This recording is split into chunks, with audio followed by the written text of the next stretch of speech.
Ibihe byiza kuri mwe mwese mukomeje gukurikira gahunda za Iwacu Today TV.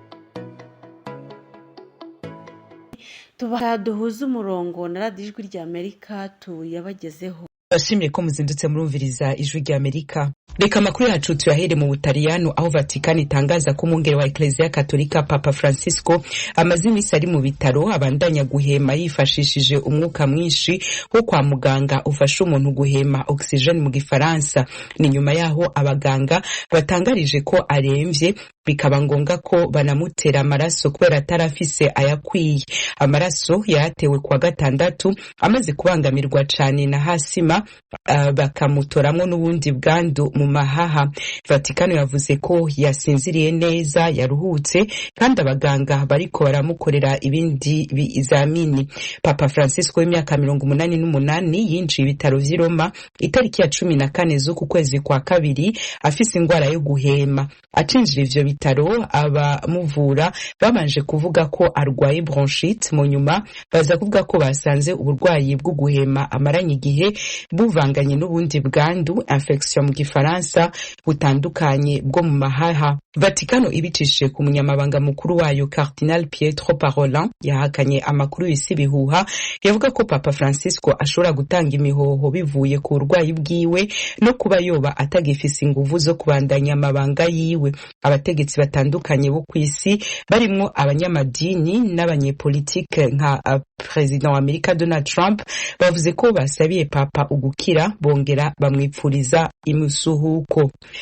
Tubi Vatikano duca tuza aha muri Amerika aho Leta Zunze Ubumwe za Amerika na Ukraine bitangaza ko amasezerano y'ubutare bw'agaciro Amerika yasavye ko Ukraine iyiha nk'indishi y'amamiliyaridi n'amamiliyaridi menshi y'imfashanyo imaze kuyiha kugira ngo yivune intambara y'Uburusiya ari mu kuboneka.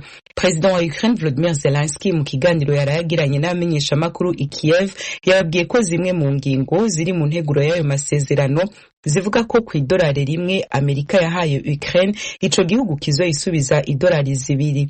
Nta vyinshi bindi President wa Ukraine yavuze kukungene igihugu ciwe kizoriha Amerika. Intumwa idasanzwe ya Amerika Steve Witkoff yabwiye televiziyo ya Amerika CNN ko Ukraine na Amerika bishobora gusinya ayo masezerano yasabwe na President Donald Trump muri ino ndwi. Nigeze avuga ibizoba biri muri ayo masezerano.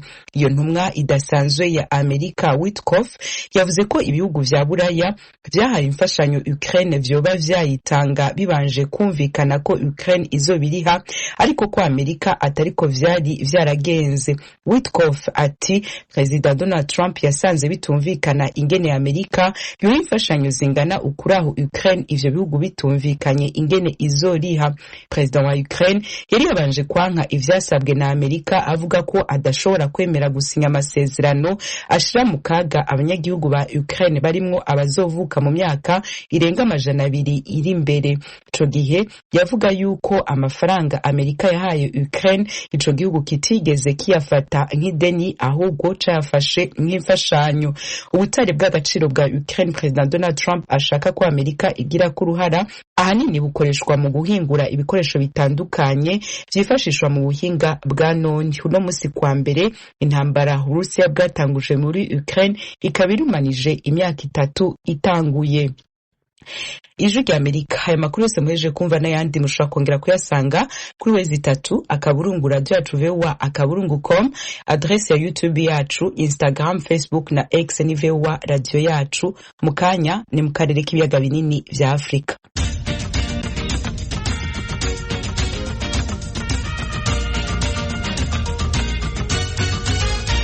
Amakuru mu karere k'ibiyaga binini vya Afrika yacu no musashimikira ku vya Kongo.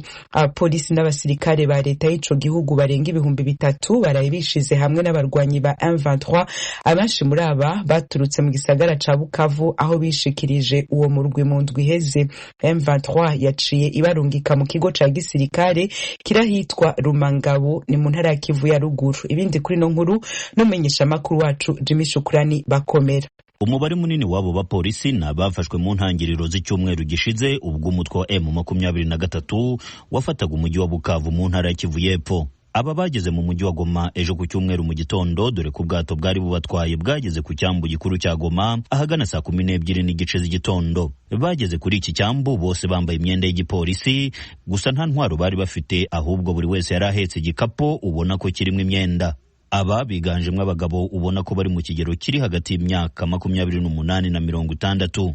Iruhande rwabo harimo abasirikare ba FARDC bagera ku 100, nabo bari muri uyu mubare, bose hamwe bakaba 3,000 ushyizemo n'abandi bari basanzwe bari mu mujyi wa Goma bategereje kujya mu myitozo mu kigo cya gisirikare cya Rumangabo kibarizwa muri teritwari ya Rucuru mu birometero 50 n'umujyi wa Goma mu burasirazuba bwa Repubulika ya Demokarasi ya Kongo. Major Abubakar bin Kisesa n'umwe muri aba bapolisi bavuganye n'ijwi rya Amerika ku cyambu cya Goma. Twavuganye arimo kurira imodokari, tumubaza uburyo yisanze hano mu mujyi. Njyewe niyemeje kujya ku myitozo kuko batubwira ko abapolisi tugomba kuba hafi y'abaturage, ubwo rero tugomba kwiga byimazeyo uburyo bwo kubana n'abaturage. Muri M23 twizera impinduka, cyane ko igipolisi cyacu ubona batacyitayeho habe na gato. Icyo dukeneye anaricyo batubwiye nuko hazabaho impinduka bitandukanye n'uburyo twari dusanzwe dukoramo. Ku rundi ruhande, umwe mu basirikare ba FARDC uzwi nka Colonel Kasilido Jacques yabwiye itangazamakuru ko we na bagenzi be bishyize mu maboko ya M23 nta gahato, cyane ko babonaga M23 imaze gufata umujyi wa Bukavu. Akazi tugiye gukora ni ubwitange, twishyize mu maboko ya M23 nta kibazo dufite, kandi nta waduhase kwinjira muri M23. Iyo uvuga bahunze sinzi icyo baba bikeka, njyewe n'abasirikare banjye ntacyo twikeka, niyo mpamvu tubona ahangaha, kandi tuzabikora neza. Ibyo guhembwa n'ibindi ntabwo tubyitayeho, ntacyo nikeka rwose, niyo mpamvu ndahangaha. Nyuma yo ku cyambu gikuru cya Goma, aba bose berekejwe kuri Stade de l'Unité iherereye muri komine ya Karisimbi hafi na Rond-Point Stigo, aho bahasanze abandi basirikare n'abapolisi benshi bafatiwe mu mujyi wa Goma ubwo nawo wigarurirwaga na M23. Bwana Oscar Balinda, umuvugizi wa M23, avuga ko kugeza ubu umubare w'abapolisi n'abasirikare biyunga na AFC M23 ukomeza kugenda wiyongera, cyane ko abangaba ari icyiciro cya kabiri cy'abajyanwa mu myitozo i Rumangabo. Muzi neza ko mbere yuko tuza muri uyu mujyi wa Goma, iminsi 2 mbere yaho twari twatanze umuhamagaro tuvuga ngo umuntu wese ufite intwaro, yari mu gisirikare cya leta, yari mu gipolisi, yari wazalendo, bose bashyira intwaro hasi, yuko tudashaka imirwano hagati y'abasivile mu mujyi wa Goma, hatagira umuturage wacu uhutazwa. Rero ubu abari barakerewe, abambere bagiye Rumangabo, bagiye kuri centre kuri training wing, aba rero nabo cyiciro cya kabiri nabo bagiyeyo kugira ngo bajye kubona ayo mahugurwa. Nubwo atemeje igihe aba bazamara mu myitozo, uyu yongeraho ko aba bose bazakomeza akazi kabo nk'ibisanzwe, cyane ko bose bakoraga akazi ko kurinda abantu n'ibintu. Byiza biri imbere niho tuhuye nabo, ibibazo byabo nkuko nakubwiye, aho bagiye ibibazo byabo barabyiga mu giti cye, ariko Kongo ni igihugu gikize, leta ntabwo ishobora gukena bariya abantu, tuzabafata neza, azabikemura. Aho bagiye bariga buri muntu n'ubushobozi bwe n'icyifuzo cye, nibarangiza babashyire mu cyiciro kimukwiriye. Kuva aho umutwe wa M23 wigaruriye imijyi ya Goma na Bukavu muri Kivu zombi, icyizere cyo kubaho kw'ibiganiro hagati y'ihuriro rya Alliance Fleuve Congo M23 na guverinoma ya Kinshasa kigenda kigabanyuka ku ruhande rw'abaturage baturiye uburasirazuba bw'igihugu. Gusa ubwo yari mu nama n'abaminisitiri kuwa gatanu ushize Kinshasa, perezida wa Congo Felix Antoine Tshisekedi yongeye kumvikanisha ko leta yoboye idashobora kugirana ibiganiro n'abagize umutwe wa M23, ahubwo ko we ashaka kuganira na mugenzi w'u Rwanda Paul Kagame, cyane ko amushinja kuba ari gutera inkunga umutwe wa M23, ibintu leta y'u Rwanda yakomeje gutera utwatsi, ahubwo nayo igashinja Kongo kubifatanya n'umutwe wa FDLR urwanya leta y'u Rwanda, ibintu Kongo nayo ihakana. Ibi bikomeje kuba mu gihe Amerika n'imiryango mpuzamahanga idahwema gufatira ibihano bamwe mu bayobozi b'u Rwanda ndetse n'abagize M23, ibashinja kugira uruhare rukomeye mu bibazo by'umutekano muri Repubulika ya Demokarasi ya Kongo. Jimmy Shukrani Bakomera, Ijwi rya Amerika, Igoma. Jimmy Shukrani bakomera urakoze. Mu gihe rero bamwe mu basirikare ba leta ya Congo FARDC na polisi bico gihugu bishikanye mu minwe ya M23 bareba twawe mu kigo bazohererwamo inyigisho n'uwo murwi, igisirikare ca Congo FARDC gihamagarira abagitorotse bose gusubira mu bigo vyabo bidatevye. Ibindi kuri no nkuru turabibaza mugenzi wacu Geoffrey Mutagoma. Ingabo za leta y'icyo gihugu zirahamagarira abatorotse igisirikare kugaruka mu bigo byabo hirya no hino, mu gihe mu mujyi wa Lubero hakomeje kugaragara ibikorwa by'ubusahuzi bikorwa na zimwe muri izo ngabo zihunga intambara ikomeje gukaza umurego mu burasirazuba bw'igihugu. Umutwe w'inyeshyamba za M23 ushyigikiwe n'u Rwanda wigaruriye imijyi ibiri ikomeye mu ntara ebyiri zo mu burasirazuba bw'igihugu, kandi hari icyoba ko imirwano ishobora gukomeza no gukwira mu bindi bice bihegereye.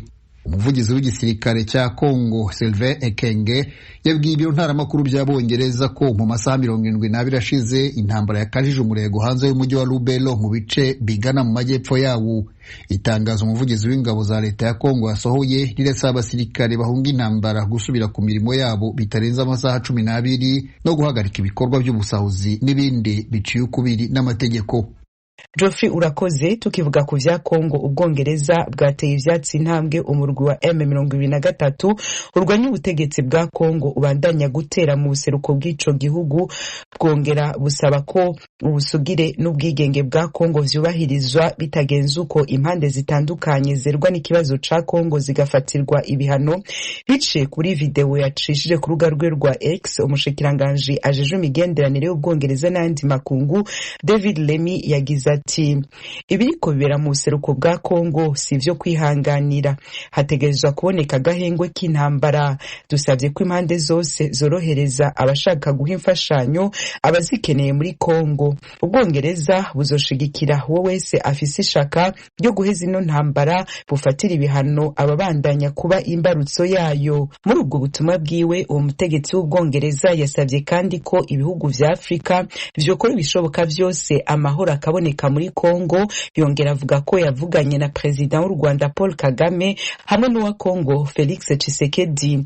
Ntiyavuze ivyo bavuganye canke ngo atomore uburyo babivuganiye ko. Akamo ko umutegetsi w'Ubwongereza kaje nyuma yaho kwa kabiri w'indwi heze Ubwongereza wicishije ku serukiro Rwanda muri ico gihugu bwarusavye kuvana abasirikare barwo bose bari ku butaka bwa Congo. Hagati aho ku ncuro ya mbere kwa gatanu w'indwi heze akanama ka ONU kasheje umutekano kariyamirije katarya umunwa ibikorwa vy'u Rwanda muri Congo, kavuga ko birimwo ugushigikira umurwi wa M23. Ingingo zemejwe 100% n'ibihugu bigize ako kanama zisaba u Rwanda guhagarika gushigikira M23 no kuvana abasirikare barwo bidatevye muri Republika ya Demokarasi ya Congo. Zisaba kandi M23 kuva mu bice vyose yigaruriye, cane cane Goma ni Bukavu. Inkuru tubazumenyesha makuru wacu Temistocle Mutijima. Abahagarariye ibihugu 15 byose bigize aka kanama nta na kimwe kivuyemo, batoye bemeza umwanzuro wamagana wivuye inyuma ibitero bikomeje by'inyeshyamba za M23 no gukomeza kwagura ibice zigenzura mu burasirazuba bwa Republika ya Demokarasi ya Congo. Aka kanama kongeye gushimangira ubusabe bwako ko impande zose zitanga agahenge zigahagarika imirwano bwangu nta mananiza nk'uko byasabwe n'abategetsi b'ibihugu byo mu majyepfo n'ibyo mu burasirazuba bwa Afurika. Uyu mwanzuro wari watanzwe n'Ubufaransa. Ambasaderi wabwo muri Loni Nicolas de Rivière akaba yashimiye abagize aka kanama ku muhate wabo mu biganiro byabaye mu cyumweru gishize. Ambasaderi Nicolas de Rivière yagize ati ibi biratanga ubutumwa butomoye, nta gisubizo cya gisirikare ku makimbirane yo mu burasirazuba bwa Congo. Ibitero bigabwa na M23 ifashijwe n'u Rwanda bigomba guhagarara. Akanama karoni gashinzwe amahoro n'umutekano kavuga ko kuva mu kwezi kwa mbere k'uyu mwaka ibintu byarushijeho kujya habi mu burasirazuba bwa Congo, ubwo abarwanyi ba M23 bakomezaga kwagura aho bagenzura mu ntara za Kivu y'Epfo n'iya Ruguru, aho iki kibazo kirimo gutandukira no mu ntara ya Ituri. Aka kanama kati bafashe Goma, umurwa mukuru w'akarere, ndetse n'umujyi wa Bukavu ugwa mu ntege. Abantu babarirwa mu bihumbi barishwe, ndetse abandi benshi cyane bavanywe mu byabo, barimo n'abahungiye mu bihugu bituranye nk'u Burundi. Umwanzuro w'aka kanama ka Loni wanamaganye wivuye inyuma ibitero byose bigabwa ku basivili no ku bikorwa remezo birimo n'ibya Loni, iby'abaganga n'abakora ibikorwa by'ubutabazi. wamaganye kandi icwa ry'abakekwaho ibyaha bataraburana, isambanywa ku gahato n'ihohotera rishingiye ku gitsina, icuruzwa ry'abantu no kwinjiza no gukoresha abana mu ntambara. Akanama ka Loni mu mwanzuro wako kasabye impande zose kugira bwangu zikareka abaturage bakagerwaho n'imfashanyo y'ubutabazi nta nkomyi no gusubizaho serivisi z'ibanze nk'iz'ubuvuzi, amazi, amashanyarazi n'itumanaho. Kongeye kandi gushimangira ko gashyigikiye ubutumwa bwa Loni muri Kongo MONUSCO, kanashimangira ko ibitero bigabwa ku ngabo ziri mu butumwa bw'amahoro bigize ibyaha by'intambara. Uyu mwanzuro usohotse ukurikira icyemezo cya Minisiteri y'Imari ya Amerika gishyiraho ibihano kuri Generali wavuye ku rugerero James Kabarebe, umunyamabanga wa leta ushinzwe ubutwererane bw'akarere muri Minisiteri y'Ububanyi n'Amahanga y'u Rwanda, kubw'uruhare runini iyi minisiteri yavuze ko agira mu bufasha u Rwanda ruha M23. Usohotse kandi mu gihe M23 ari igenzura ibice byose byegereye imipaka u Rwanda ruhana na Repubulika ya Demokarasi ya Kongo, haba mu ntara ya Kivu ya ruguru ndetse n'iyepfo. Uyu mutwe kandi urasatira umujyi wa Uvira wegereye umupaka Kongo ihana n'u Burundi, ibikomeje gutera impungenge ko iyi ntambara yatandukira akarere kose.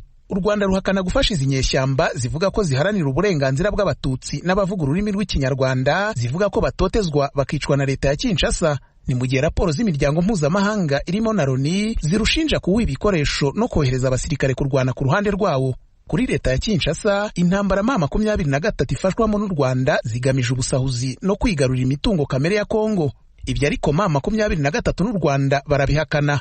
Temistokle Mutijima urakoze. Leta Zunze Ubumwe za Amerika nayo iburira abanyamerika bari mu Burundi no mu Rwanda ibasaba kwirinda gukorera ingendo mu burere buhana imbibe na Repubulika ya Demokarasi ya Kongo. Mugenzi wacu Geoffrey Mutagoma aratubwira ibiri mu itangazo rya Amerika. Mu itangazo, Minisiteri y'Ububanyi n'Amahanga ya Leta Zunze Ubumwe za Amerika yasohoye ku rubuga rwayo yabujije abaturage bayo kujya ahahoze isoko rikuru kuri Chaussée Prince Louis Rwagasore Bujumbura mu rwego rwo kwirinda ibyaha by'urugomo bishobora kuhaba. Ahandi abanyamerika bari mu Burundi babujijwe kujya ni mu Cibitoke, Bubanza no kuri parike ya Kibira.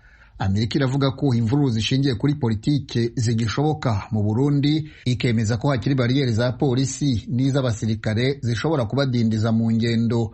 Abapolisi bashobora gusaka mu ngo bashakisha intwaro, kandi imipaka ishobora gufunga nta nteguza. Iryo tangazo riraburira ko ibyaha by'urugomo nko gukubita, kwiba, gutera mu ngo, guturitsa za grenade n'ubujura bukoreshejwe intwaro bishoboka. Ababikora bashobora kwibasira abanyamahanga cyangwa abaturage bakekwa kuba bibitseho amafaranga nk'uko byemezwa n'iryo tangazo. Amerika irasaba abaturage bayo kwirinda gukora ingendo hagati ya saa 12 z'umugoroba na saa 12 za mu gitondo, kandi ikabagira inama ko birinda kwerekeza muri utwo duce tubujijwe kubera itabasha kubacungira umutekano, cyane cyane mu ntara ya Bubanza, Cibitoke, Kibira n'amajyepfo y'intara ya Muramvya. Ambasade ya Amerika mu Rwanda nayo yasohoye itangazo rigaragara ku rubuga rwayo rwa internet ribuza abanyamerika gukorera ingendo mu turere duhana imbibe n'u Burundi na Repubulika ya Demokarasi ya Kongo batabiherewe uruhusa rudasanzwe. Parike y'Ibirunga, Gishwati, ishyamba kimeza rya Mukura, irya Nyungwe ndetse n'ikiyaga cya Kivu biri muri utwo duce. Uretse kwirinda kujya muri utwo turere, iryo tangazo risaba abanyamerika ko baguma baryamiye amajanja, bakirinda kujya ahateraniye abantu benshi. Ribasaba ko basuzuma ingamba zabo bwite z'umutekano, kandi bagashyira hafi impapuro zabo z'inzira. Abakinnyi 69 nibo batangiye urugamba rwo guhatanira ikamba ry'iri siganwa mpuzamahanga rizenguruka igihugu ry'uyu mwaka 2025. Ejo ku cyumweru abasiganwa batangiriye ku gace k'umusogongero, aho buri wese anyonga yizizira, bakarushanwa gukoresha igihe gitoya gishoboka aribyo bita individual time trial cyangwa course contre la montre individuelle. Isaa 5:30 nibwo umukinnyi wa mbere yarakandagije ikirenge cye ku kirenge cy'igare mu muhango ufungura wayobowe na Perezida w'u Rwanda Paul Kagame. Urugendo rwari ruteganyijwe nurwo kuzenguruka ibice bitandukanye bituranye na Stade Amahoro i Remera, ari byo BK Arena, berekeza ku kigo kigenzura ibinyabiziga i Remera, bakajya hahoze ari ishuri rikuru nderabarezi, bagafata ahazwi nko kwa Rwahama, bagakatira ku Kisimenti hafi ya Banki ya Kigali, mbere yuko bagaruka kuri Stade Amahoro i Remera ku murongo usoza. Wahize abandi muri aka gace k'umusogongero ni Umubirigi Aldo Tellier ukinira ikipe ya Lotto Development Team. Intera y'ibirometero 3 na metero 400 yayinyanyagiye akoresheje iminota 3 amasegonda 48 n'iby'ijana 90 1991. Ku mwanya wa kabiri haje umufaransa Fabien Dube wo mu ikipe ya Total Energy, uwa gatatu aba Milan Mainten ukinira Lotto Development Team yo mu Bubiligi. Umunyarwanda waje ku mwanya wa hafi ni Venker Masengesho wa 31. Hagati ye n'uwa mbere hakaba hari umwitangirizwa w'amasegonda 23.188. Kuri uyu wa mbere Tour du Rwanda iratangira intera zayo zirambuye zerekeza hirya no hino mu ntara. Isaa 5 zuzuye abasiganwa barahaguruka mu Rukomo mu karere ka Gicumbi berekeza i Kayonza. Ni urugendo rw'ibirometero 157 na metero 800, ari nayo ntera ndende kurusha izindi zose muri Tour du Rwanda y'uyu mwaka. Umukinnyi wa mbere ategerejwe ku murongo usoza mu mujyi wa Kayonza isaa 8:40. Umwe mu bakinnyi b'ikipe y'igihugu Team Rwanda Didier Munyaneza asanga hakenewe gukoresha ubwenge bwinshi kugira ngo abakinnyi b'Abanyarwanda bashobore kwitwara neza muri iyi ntera y'Urukomo Kayonza. Etape yaje ni etape koko bishoboka inyongetse, urumva hari igihe usanga n'abakinnyi bataramenyerana bagifitanye ubwoba, utaramenya ngo niye ekipe ikomeye, niye ekipe ishobora gufata control. Ni etape binasaba kwitondera kuba maso, ariko ku ruhande rwanjye ngomba gufungura amaso kuko ni etape ishobora no kumbera nziza uko mbitekereza. Munyaneza aboneraho gusaba abafana b'Abanyarwanda kurushaho gushyigikira amakipe yabo. Ekipe nationale cyo nasaba Abanyarwanda no gukomeza kwishyigikira kuko ni yabo, ni ekipe nziza, dushize hamwe twese turaharanira kugira ngo turebe ko twagira ibyishimo duhereza Abanyarwanda. Intego ya mbere ni ukora ko twatwara etape ariko tutibagiye no gutwara Tour kuko birashoboka. Amakipe 15 niyo arimo guhatana. Ubundi hari hategerejwe amakipe 17, ariko abiri muri yo yanze kwitabira isiganwa ku munota wa nyuma. Ayo makipe abiri atarashoboye kuza muri Tour du Rwanda mu buryo butunguranye ni ikipe y'igihugu ya Angola n'ikipe ya Sudan Quick Step yo mu Bubiligi. Jean-Claude Munyandinda, Ijwi ry'Amerika i Kigali. Jean-Claude Munyandinda urakoze. Mu Burundi naho mu mpera zino ndwi dutanguye niho ihiganwa rya basketball rizotangura. Imigwi 12 nizo kwitabira iryo higanwa. Abakurikiranirana hafi basketball mu Burundi babona ko nuno mwaka imirwi y'Urunani na Dinamo ariyo ifise amahirwe yo gutwara igikombe. Inkuru tubazumenyesha makuru wacu mu Rwanda Desire Hatungimana. Kwa gatandatu w'ino ndwi dutanguye abakunzi ba basketball bazongera guhurira ku bibuga birabira urukino bakunda cyane mu gisagara ca Bujumbura. Imigwi 12 zitabira iryo higanwa iri mu myiteguro ya nyuma. Mu mugwi wa Dinamo usanzwe uhatanira ibikombe buri mwaka biteguye guhangana gushika batwaye igikombe. Joris Ndumutima amenyereza Dinamo yabwijwe Ijwi ry'Amerika kwica babujije gutwara igikombe umwaka uheze biteguye kugikosora. Turiko turagerageza twitegura tukora ibishobotse dufatiye ku bitakunze mu mwaka uheze, turabe aho twokosora kugira dushobore gushika ku kintu twiyemeje imbere yuko saison itangura. Ntibizokoroha mugabo niho basket iryoheye. Mu mugwi w'Urunani bakuye Bujeje Homis, umukinyi umwe mu beza Burundi bufise muri kino gihe mu mugwi wa Dinamo, aje yiyongera ku banyamahanga baguze basanzwe bamenyereye higanwa ry'u Burundi. Abahinga muri urwo rukino bakabona ko uwo mugwi ushobora kwiyongera igikombe c'uno mwaka. Hakizimana Elvis amenyereza uwo mugwi ati mu Runani buri mwaka intumbero n'igikombe. Hariyo aho twari dukeneye kuranforsa cyane ni kuri poste 3. Rero iyo poste 3 twashoboye kuronka Rumis na Dikong yagarutse mu byari bikenewe cyane. Ivyo byari birimo yuko tumugaruka na Dikong. Kuri poste ya Menere Brand yaragiye, turaronka undi mu kinyi avuye muri Senegal yitwa Pape Malik Thiam. Nawe nyene profile yo twabonye kenewe umukinyi muremure ashobora kuorganiza jeu. Rero dufatiye kuri ivyo novuga yuko abo bakinyi twaronse n'abakinyi baje batwongereza inguvu ama baje buzuza aho twari dukeneye. Umwe mu bahinga b'urwo rukino yabwijwe Ijwi ry'Amerika ko biteze ihiganwa rikomeye. Regis Bayihaye amenyesha ko kubona imigwi iva ku 10 ikaba 12 bizotuma haba guhangana bikomeye, ariko akabona ko Dinamo n'Urunani arizo zihabwa amahirwe yo gutwara igikombe. Abakunzi ba basketball y'u Burundi bo kwitega ihiganwa zo barikomeye ku mpande zose, na cyane cyane ko imigwi mikuru uravye ku rutonde rwo mu mwaka uheze uko yarushanije. Yose iyo migwi yari yubatse cyane cyane yubuka ku bakinyi b'Abarundi bakomeye, yongera ishiramo n'abanyamahanga nk'uko byari bisanzwe bimenyereye, mugabo ku rugero atari nk'ubwo twari tumenyereye. Aho naho ndavuga ni Urunani na Dinamo zagerageje kwikomeza n'abakinyi beza b'Abarundi bahari. Rero turabona ko hazoguma iryo hangana entre Urunani na Dinamo nk'uko vyamye. Muri uno mwaka abakinyi b'abanyamahanga ntibazorenga 5 muri 12 bakoreshwa mu rukino, ni mu gihe mu higanwa ry'u Burundi atamubare ntarengwa wahora. umugwi wose kandi utegetswe kuba mu bakinyi 12 ufisemwo nibura umwe afise imyaka iri musi ya 21. Imigwi izogera mu nkino za kamarampaka izoba yemerewe kongeramwo abandi bakinyi b'abanyamahanga 2.